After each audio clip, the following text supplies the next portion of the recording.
Jadi gini, ini rumusnya ya. Ini jarang diketahui nih, tapi insya Allah kalau paham ini, insya Allah senang menikmati. Tapi jaga ya, ini rahasia diantara kita aja nih. Gini, dalam fikih rizki itu ada 3 hal yang pokok. 1, rizki itu akan diberikan. Rumusnya ya, akan diberikan saat ikhtiar kita keluar, apapun jenisnya. Sudah jelas itu ya. Itu ada di Quran surah ke-51 ya, di ayat 22. Wa fis samai rizqukum wa ma tu'adun. Dan di langit telah ditetapkan kadar rizkimu, dan dijanjikan oleh Allah pasti diberikan. Nah, kapan itu diberikan? Ketika ikhtiar kita keluar. Jadi yang laki-laki, yang ikhwan ini, contoh ini, kita sudah siap saja untuk keluar, baru bawa map melangkah untuk menjemput rezeki Allah, ya, itu sudah ditetapkan keluar. Cuma sampainya kapan kita terima, nanti ada aturan lagi yang mengikat. Ya, sesuai dengan kadar niat nanti. Niatnya apa nih?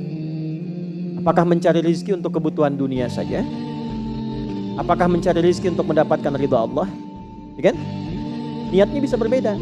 Nah, berdasarkan niat itu nanti Allah arahkan untuk mendapatkan yang terbaik. Tapi berlaku hukum kedua, ikhtiar Anda itu telah mengeluarkan rezeki dan tidak akan menguranginya. Ya, paham dulu sampai sini dulu ya, pelan-pelan dulu. Nah, handphonenya turun dulu supaya fokusnya nyimaknya maksimal ya, supaya maksimal nyimaknya, tenang. Ini direkamnya bisa diulang nanti kalau supaya maksimal ngelihatnya.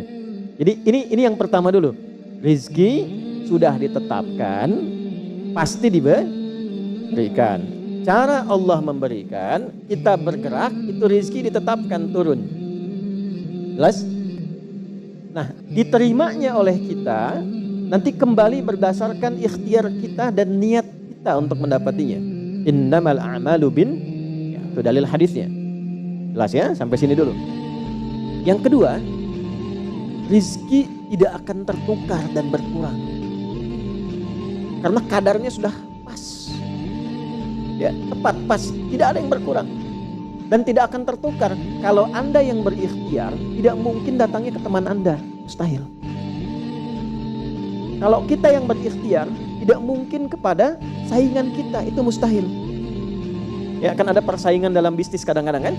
Kalau Anda yang ikhtiar, tidak mungkin ikhtiar Anda hasilnya diberikan kepada lawan bisnis Anda, itu mustahil.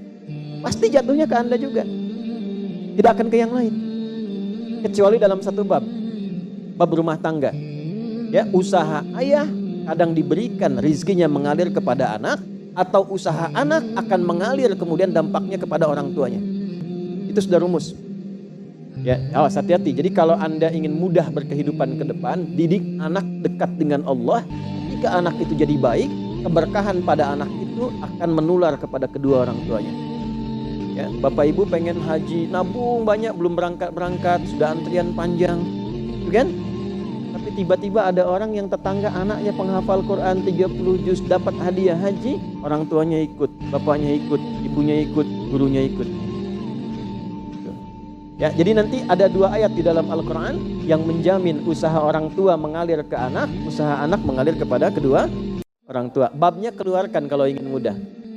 Nah, yang ketiga, nanti saya urutkan di papan tulis supaya memudahkan itu. Yang ketiga, ini yang paling penting untuk disadari, urut dulu ya. 1, rezeki telah ditetapkan untuk diberikan sepanjang kita mau berikhtiar untuk menjemputnya. 2, rezeki tidak akan berkurang dan tidak akan tertukar. Baik ya? Jelas sampai sini? Nah, ketiga, ini yang paling penting. Fokus ini dengan baik. Rizki akan ditentukan keberkahannya berdasarkan nilai keimanan seorang hamba.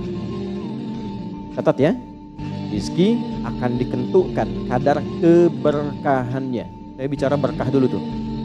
Berdasarkan kadar keimanan seorang hamba. Yang ketiga ini kaidah khusus yang membedakan antara beriman dengan belum beriman. Sebab kita bisa bertanya kepada Allah, ya Allah, saya sudah beriman, ada hambamu belum beriman. Apa yang membedakan iman saya dengan hambamu yang belum beriman terkait dengan persoalan rizki? Maka turun nanti ada ayat tentang rizki yang dikaitkan dengan iman. Sekarang kita praktekkan pelan-pelan. Ada rizki. Ada yang namanya rizki? Ada ya? Nah ini ya.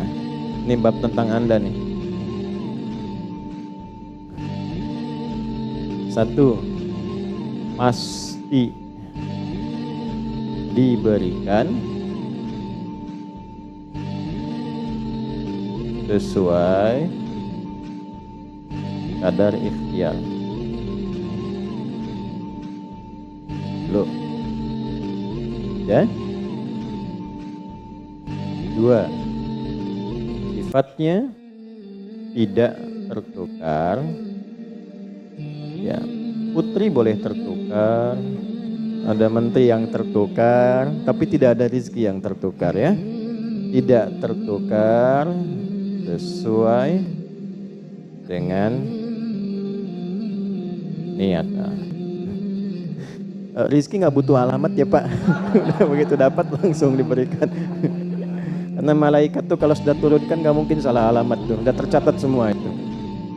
Ya. 3. Kadar iman menentukan keberkahan satu rizki. Keberkahan rizki. Ini 3 ini. Ya. Ya, pelan-pelan.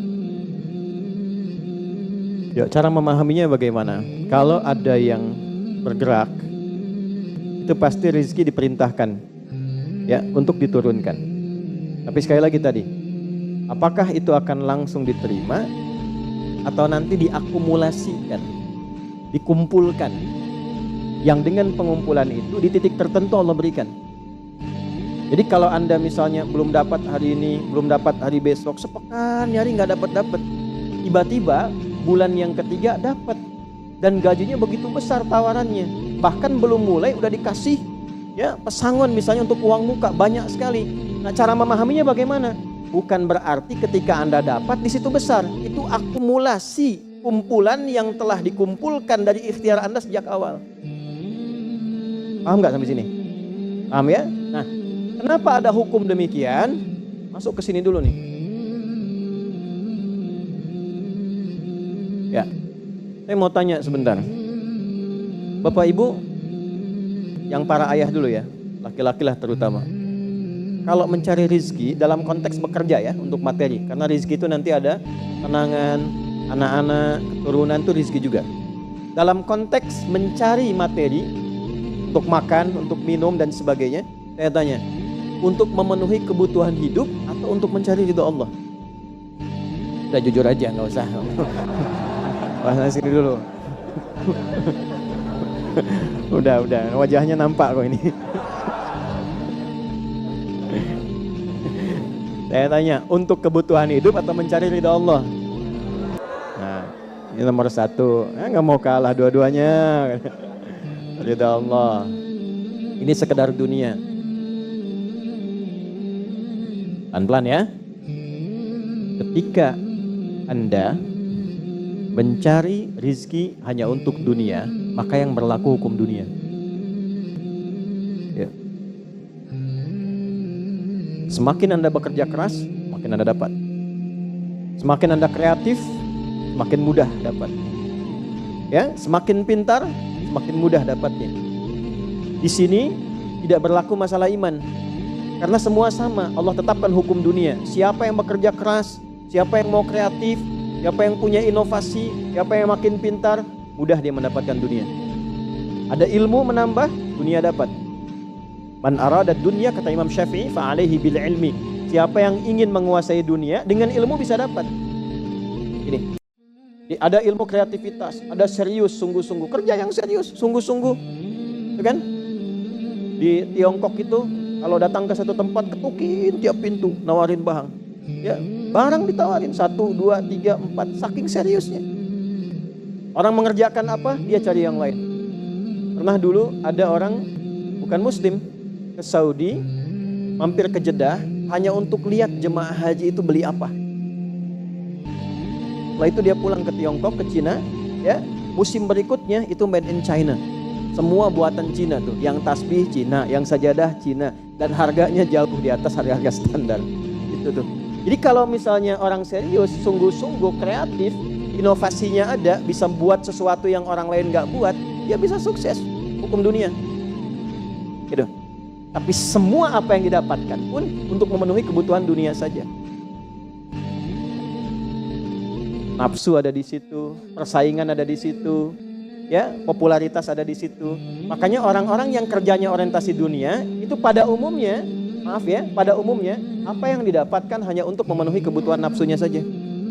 Selesai sampai sini. Nafsu itu kan gak berhenti. Makanya perlombaannya berapa banyak. Ayo siapa yang duluan dapat 10 triliun, siapa yang duluan dapat 20 triliun, itu dunia. Dan gak akan berhenti, begitu dapat pengen nambah lagi, dapat pengen nambah lagi. Walaupun yang dipakai mungkin tidak sampai ke situ. Sekarang saya tanya Anda ya, mengumpulkan sesuatu yang tidak Anda gunakan bermanfaat tidak? Ya, ibu misalnya mengumpulkan kayu bakar banyak sampai seruangan masjid ini bu. Ya, tapi yang ibu pakai sehari cuma satu. Ya, dikumpulin 1, 2, penuh, tapi yang dipakai 1. Tapi nggak pernah puas melihat pengen lagi, sampai 10 masjid kayu dikumpulkan. Yang dipakai cuma 1. Kira-kira perbuatan semacam ini bermanfaat tidak? Nah, jika ada orang yang banyak bekerja, hanya membutuhkan sesuatu untuk memenuhi keinginannya saja, ketahuilah Anda terjebak dalam kehidupan duniawi. Mohon maaf sebesar-besarnya ya. Jadi kalau bekerjanya hanya untuk tambah tabungan lagi, cek saldo, bandingkan dengan teman-teman, tapi dari apa yang dikumpulkan tidak membuat Anda lebih baik. Ya, yang paling bahaya tuh gini, pas sakit carinya obat generik. Padahal kayaknya minta ampun gitu. Ya, itu menunjukkan bahwa ada sifat dunia yang menguasai. Pada diri pribadi pun bersifat masih kikir. Nah ini ya, ini yang berbahaya ini. Ya, kalau bekerjanya nggak ada masalah, serius dapat nggak ada masalah. Cuma yang dapat ini mengeluarkannya seperti apa? Kalau hanya mengumpulkan, hanya pamer, hanya untuk update, dia mau menyampaikan dengan pamernya, pakai hukum dunia, nggak bisa disalahkan dalam konteks dunia. Walaupun secara moral dalam hukum agama ini tidak dibenarkan. Jelas nggak sampai sini? Ya, sekarang saya tanya, ada nggak orang misalnya OKB misalnya, orang kaya baru gitu. Nah, baru kaya langsung pasang status, ada yang begitu. Ya, dapat mobil baru pasang status, ada yang begitu. Nah, ini biasanya semakin banyak dilakukan terjebak dengan hukum dunia. Tugas kita mendoakan, bukan mencela. Oh pasti si itu tuh, bukan ya. Jangan seperti itu. Ya, tugas kita mendoakan kembali dan sehingga dengan doa itu mudah-mudahan sampai kepada jiwanya untuk bisa berubah. Sehingga diarahkan pada yang lebih baik. Tapi maksud saya begini, kalau ada di antara yang ngaji itu terpedaya dengan sistem seperti ini, dia bekerja, tambah lagi, tapi penambahan itu tidak membuat kehidupannya lebih baik dan bermanfaat, dia terjebak dalam kehidupan dunia. Pada akhirnya berlaku hukum akhir dunia. Hukum akhirnya? Fana. Dunia itu kan punya 2 arti, satu cepat, yang kedua rusak. Cepat gak terasa, kayaknya baru kemarin kita ngaji ya, sekarang ketemu lagi. Cepat tuh. Ya ketemu teman, kayaknya baru kemarin main sama-sama. Ternyata sekarang udah punya cucu 4 gitu. Nah, ya? Itu dunia tuh. Itu hukum dunia, cepat. Ya, cepat. Yang kedua rusak. Semua dunia itu akan fana, rusak, sifatnya hilang, habis. Kalau bukan kita meninggalkan dunia, dunia yang meninggalkan kita duluan. Ini saya sering katakan, ini ada gelas nih, menampung air. Airnya habis, didiamkan saja, jangan diapa-apakan. Ini kotor, rusak sendiri. Anda punya handphone, elektronik, simpan aja, nanti rusak sendiri. Sifat semua dunia itu rusak. Ya, di sepanjang kita berada di dunia, tubuh pun gak abadi. Yang ganteng-ganteng akan hilang dengan sendirinya gantengnya. Makanya ibu kalau cari suami ganteng nanti rugi tuh.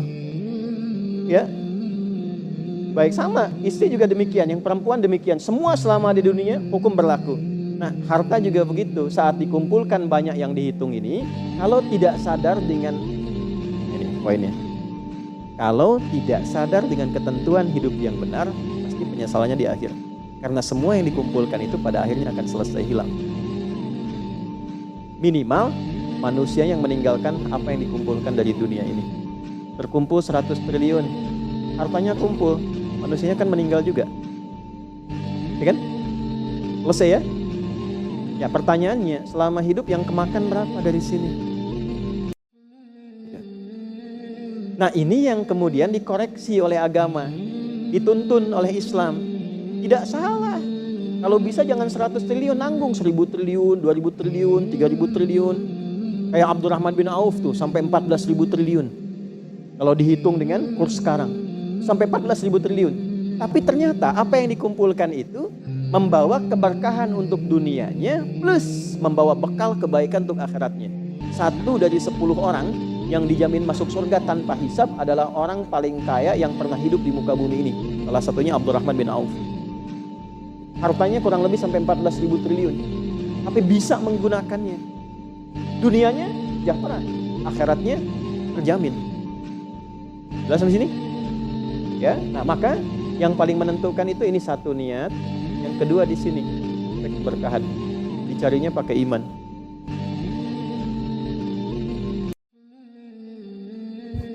Maka niatkan yang pertama, upayakan setiap pencarian itu gunakan fungsi imannya untuk mencari ridha Allah.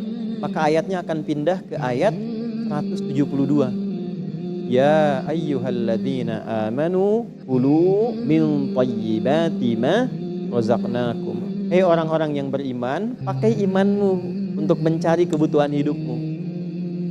Nanti aku siapkan, kata Allah, yang sesuai dengan kadar imanmu. Karena itulah kadang kelihatannya begini. Kelihatannya mohon maaf ya Bu, Pak, gak dapat lagi. Padahal sudah tahajud malamnya. Udah puasa, udah baca Quran, lamar gak dapat lagi. Ini gak dapat lagi. Bukan karena ini Anda gak bisa dapat, bukan. Karena belum cocok dengan iman Anda. Ini belum thayyib. Belum thayyib. Belum ada baiknya. Mungkin ada bagian dari usaha itu yang kurang cocok untuk iman. Tapi ikhtiar Anda mencari, itu oleh Allah ditetapkan. Setiap dia berangkat, tuliskan. Siap turunkan, siap turunkan. Cuma kapan diturunkan? Nah, itu kadang-kadang ada latihan untuk menguatkan keimanan kita. Sampai kita melewati semua perjalanan pencarian rezeki itu, baru diturunkan. Dan hebatnya, dalam mencari ini, Allah berikan bonusnya. Ada bonus pengalaman. Pernah sakit, pernah capek, pernah naik ini, pernah naik itu, tanpa sadar itu yang menempa dirinya menjadi sosok yang lebih kuat, lebih baik, yang ketika rezekinya diberikan seutuhnya, dia sudah bisa menggunakan rezeki ini sesuai dengan pengalaman sebelumnya. Yang mahal tuh ini. Makanya Abdurrahman bin Auf itu kan diambil dulu, dirampas hartanya, berangkat 400 km, jalan kaki, gak bawa apa-apa, dipakai dulu ilmunya, belajar dulu jadi penyalur, dapat upah, dapat bonus dulu, baru dipakai lagi. Tapi perjalanan itu menempa hidupnya dengan iman sehingga jadi orang terkaya yang pernah tercatat dalam kehidupan di bumi sampai hari ini. Jadi kalau satu kali Anda melamar kemudian ditolak pekerjaan, jangan langsung simpulkan tidak diberi. Alhamdulillah ya Allah yang telah memberikan kepadaku rizki yang baru berupa penolakan ini untuk menguatkan iman dan mentalku untuk menjemput rizkimu yang lebih baik daripada ini. Jelas ya? Nah ini poin-poin ini yang mahal. Nanti kalau sudah dapat ilmu ini, yang lainnya akan lebih mudah. Nah, jadi jangan disimpulkan, ya Allah aku sudah ngaji, aku sudah tahajud, kurang apa lagi? Sampai hari ini aku belum dapat. Nah itu sesuatu yang tidak tepat untuk keluar, tapi juga bisa dipahami karena boleh jadi belum mendapatkan pencerahan sesuai dengan bab rezekinya. Nah pada akhirnya dikembalikan, kalau sudah dapat itu ditanya balik oleh Allah, itu mau dipakai apa? Oh pada akhirnya aku yang cukupkan. Ya, falyanzuril insanu ila ta'ami. Yang pertama kebutuhan makan kita pastikan dengan baik. Allah yang kasih, masa digunakannya untuk mencari yang tidak baik? Jelas?